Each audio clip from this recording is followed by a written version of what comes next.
Subhanallah, tuan-puan sekalian, anda ada hobi? Saya ada hobi. Kita mesti kena ada hobi. Sebab bila ada hobi, kita berada dalam dunia kita ketika kita melayan hobi kita. Ketika kita bekerja, kita di luar, kadang-kadang kita berada di dunia orang lain ataupun di satu keadaan yang kita tak boleh mengawalnya. Jadi kita perlu bersedia untuk menerima. Tapi bila kita buat hobi kita, tiba-tiba kita rasa relax dan hormon gembira dihasilkan. Hormon apa? Hormon dopamin.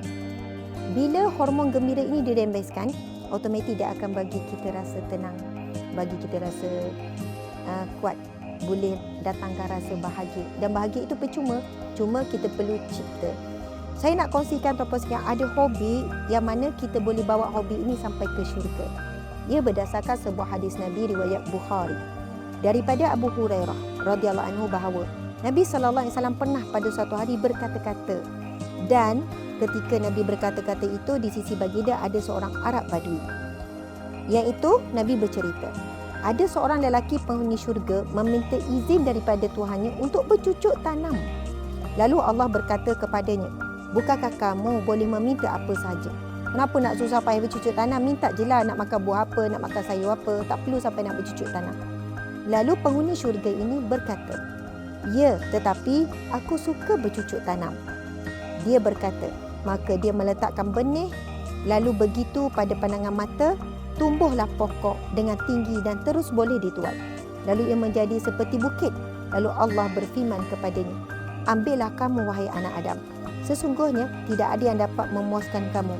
Lalu orang Arab Badui itu berkata, demi Allah, engkau tidak akan mendapatinya kecuali dia adalah orang Quraisy atau orang Ansar, kerana mereka adalah pemilik tanaman. Lalu Nabi SAW ketawa. Subhanallah.